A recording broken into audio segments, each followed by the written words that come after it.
بسم اللہ الرحمن الرحیم۔ السلام علیکم ورحمۃ اللہ وبرکاتہ۔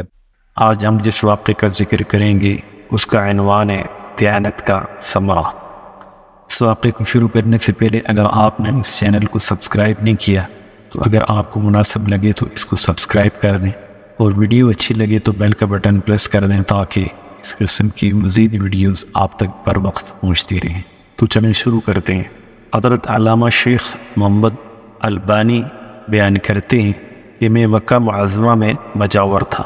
ایک دن ایسا آیا کہ کھانے کے لیے کچھ نہ ملا اور میں بھوک سے نڈال ہو گیا۔ اسی حالت میں باہر نکلا اور راستے میں ایک تھیلی پڑی دیکھی، اٹھا کر دیکھا تو ریشمی تھیلی تھی اور ریشم کی ڈور سے بندھی ہوئی تھی۔ قیامگاہ پر لا کر کھولی تو دیکھا اس میں نہایت قیمتی موتیوں کا ایک ہار ہے۔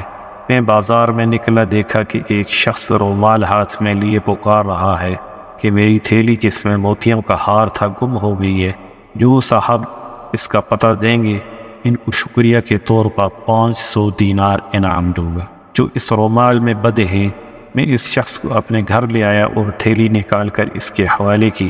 وہ شخص بڑا ممنون ہوا اور حسب وعدہ 500 دینار پیش کیے، لیکن میں نے لینے سے معذرت کی اور کہا کہ میں نے یہ کام رضائے الہی کی خاطر کیا ہے، اجرت لے کر میں اپنا اجر ضائع نہیں کرنا چاہتا۔ تاہم اس شخص نے ان کے قبول کرنے پر بہت زور دیا، لیکن میں برابر انکار کرتا رہا، یہاں تک کہ وہ تنگ آ کر چلا گیا۔ اس واقعے کے کچھ عرصہ بعد میں نے مکہ معظمہ سے رخت سفر باندھا اور ایک سمندری جہاز پر سوار ہو گیا۔ بدقسمتی سے راستے میں طوفان آ گیا اور جہاز ایک چٹان سے ٹکرا کر پاش ہو گیا۔ میرے سوا سب مسافر ڈوب گئے۔ میرے بچنے کی یہ صورت ہوئی کہ تختہ میرے ہاتھ آ گیا اور میں اس پر بیٹھ گیا۔ بہتا بہتا ایک جزیرے کے ساحل تک پہنچ گیا۔ اس نے اتفاق سے اس جزیرے کے باشندے مسلمان تھے۔ میں وہاں کی مسجد میں ٹھہر گیا۔ لوگوں نے مجھ سے حال دریافت کیا۔ میں نے ان کو اپنی تمام کہانی سنائی۔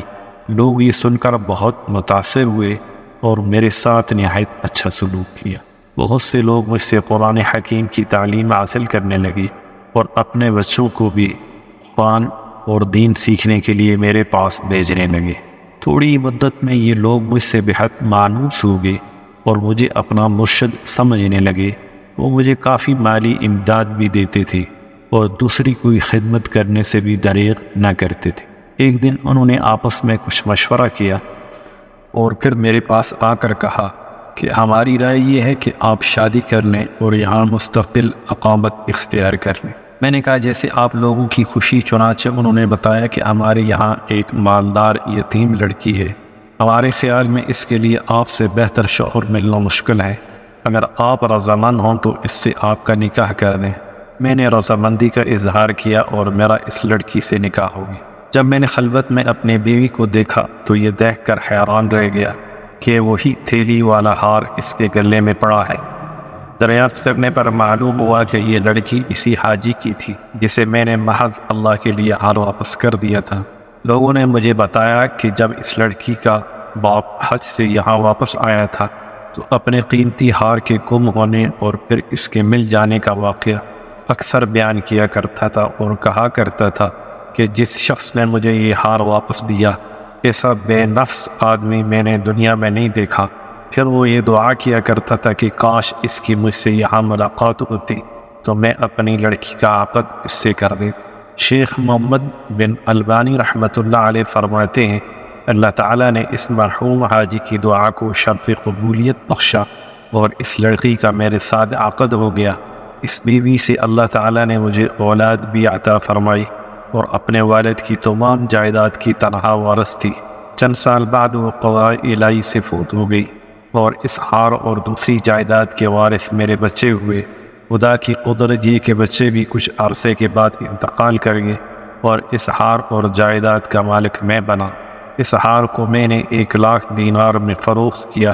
پھر اللہ تعالیٰ نے اس رقم میں اتنی برکت دی کہ میرے پاس مال و دولت کا کوئی حساب ہی نہ رہا۔ اس حقائق کو ہم نے حکایات صوفیہ سے لیا ہے۔ سچ ہے نیکی کا بدلہ ہمیشہ اچھائی اور برائی کا بدلہ برائی ملتا ہے، جیسا کہ اس واقعے میں دیانت کا بدلہ کیسا عظیم ملا۔ اللہ تعالیٰ نے دنیا میں ہی دکھا دیے کہ جو امانت دار ہوگا اللہ تعالیٰ عیب سے اس کی مدد فرمائے گا۔ اللہ تعالیٰ ہمیں اس واقعے سے سبق حاصل کرنے کی توفیق عطا فرمائے، آمین۔ السلام علیکم ورحمۃ اللہ وبرکاتہ۔